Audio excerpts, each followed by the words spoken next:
Bismillah, Assalamualaikum warahmatullahi wabarakatuh. Selamat datang di presentasi kelompok kami tentang rencana pelaksanaan pembelajaran mingguan yang disebut dengan RPPM dengan mata kuliah perencanaan pembelajaran pendidikan anak usia dini. Nah, adapun nama anggota kelompok kami yaitu Yinayatul Musyaropah, Lilis Lismayanti, dan Ibu Siti Anis Sumarni. Adapun materi yang akan kami bahas yaitu yang pertama rencana pelaksanaan pembelajaran mingguan, ada komponen rencana pelaksanaan pembelajaran mingguan, dan juga ada contoh rencana pelaksanaan pembelajaran mingguan. Rencana pelaksanaan pembelajaran mingguan disusun untuk pembelajaran selama 1 minggu. Nah, RPPM dijabarkan dari program semester. RPPM berisi identitas program layanan, ada KD yang dipilih, ada materi pembelajaran, dan juga ada rencana kegiatan. Adapun komponen rencana pelaksanaan pembelajaran mingguan yang pertama yaitu identitas program. Dalam identitas program terdapat nama satuan pendidikan anak usia dini yang menyusun rencana pelaksanaan pembelajaran mingguan. Yang kedua ada semester, bulan, minggu yang keberapa. Yang ketiga ada tema, subtema yang diambil dari tema, subtema yang disusun di program semester. Nah, yang keempat ada kelompok usia anak diisi dengan kelompok sasaran program. Pada akhir satu atau beberapa tema dapat dilaksanakan kegiatan puncak tema. Yang mana puncak tema ini yaitu kegiatan menyimpul bagi anak-anak terkait dengan semua konsep. Dalam aktivitas yang dilakukan sepanjang tema berlangsung, puncak tema dapat berupa kegiatan antara lain yaitu contohnya seperti pameran hasil karya, kunjungan wisata, kegiatan bersama orang tua, panen bersama, pertunjukan sosiodrama, bazar makanan dan juga minuman, hasil masakan anak dan juga orang tua. Sebagai contoh ketika mengambil tema sepeda. Nah, puncak tema dapat berupa kegiatan bersepeda bersama keluarga. Ketika mengambil tema kupu-kupu, kegiatan puncak temanya menanam tanaman bunga di sekitar halaman sekolah atau melepas kupu-kupu hasil pembiakan anak. 2. Kompetensi dasar. Yang pertama, kompetensi dasar yang ditetapkan dalam RPPM sesuai dengan kompetensi dasar yang sudah ditetapkan di program semester atau jika dipandang penting dapat dirubah sesuai kondisi. Yang kedua, komposisi kompetensi dasar yang diambil mewakili seluruh program pengembangan seperti nilai agama dan moral, fisik motorik, kognitif, bahasa, sosial emosional, dan seni. Yang ketiga, kompetensi dasar untuk subtema atau sub-subtema dapat diambil seluruhnya atau hanya sebagian dari kompetensi dasar yang ada di tema. Kemudian yang keempat, kompetensi dasar yang sudah dipilih dapat diulang kembali untuk digunakan di tema lainnya. 5. Penulisan kompetensi dasar dapat dituliskan dengan urutan angka atau dituliskan secara utuh.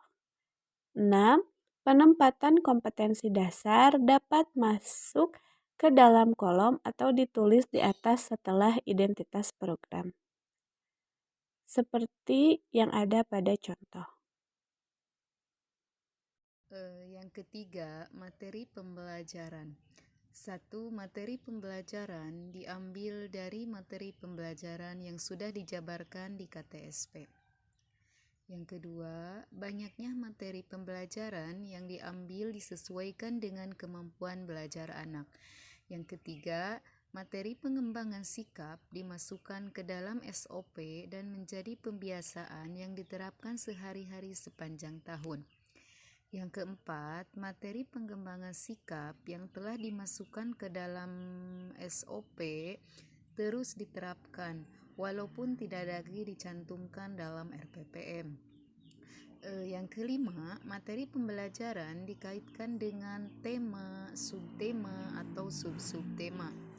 Yang keenam, materi pelajaran untuk satu tema, subtema, dan sub-subtema akan diulang-ulang sesuai dengan alokasi waktu RPPM untuk penguatan kemampuan.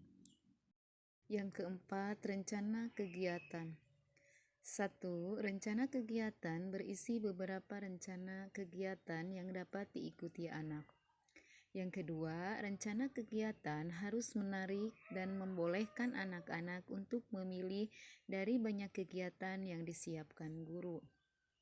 Yang ketiga, rencana kegiatan untuk 1 minggu harus bervariasi agar anak tidak bosan. Yang keempat, jumlah kegiatan yang disediakan setiap harinya minimal 4 kegiatan. Minimal 4 kegiatan berbeda untuk tetap menjaga minat belajar anak dan agar anak memiliki pengalaman belajar yang beragam. Yang kelima, rencana kegiatan harus dapat mencerminkan pendekatan saintifik. 6. Rencana kegiatan memperhatikan model pembelajaran, area, sentra, sudut, kelompok dengan kegiatan pengaman yang digunakan di setiap satuan PAUD. Yang ketujuh, rencana kegiatan untuk 1 minggu memberi pengalaman nyata anak dengan bermain balok, drama, alam, dan lain-lain. Yang kedelapan, materi pembelajaran diulang setiap harinya selama alokasi waktu yang ditetapkan di RPPM. Tetapi dengan kegiatan yang berbeda, tujuannya agar anak dapat mencapai hasil belajar yang optimal dengan pengalaman belajar yang menarik sehingga tidak membosankan.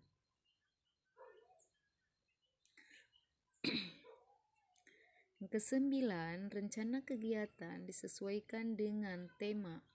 Ke-10, untuk menunjukkan kebermaknaan pelaksanaan pembelajaran tematik, setiap akhir tema dikuatkan dengan kegiatan puncak tema.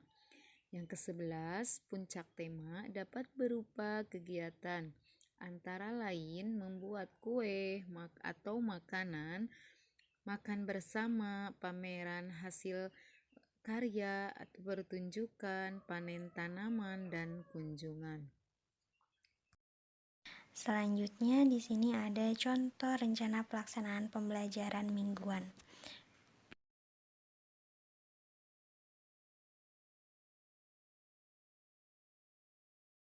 Mungkin sekian presentasi dari kelompok kami. Mohon maaf apabila ada kesalahan. Terima kasih. Wassalamualaikum warahmatullahi wabarakatuh.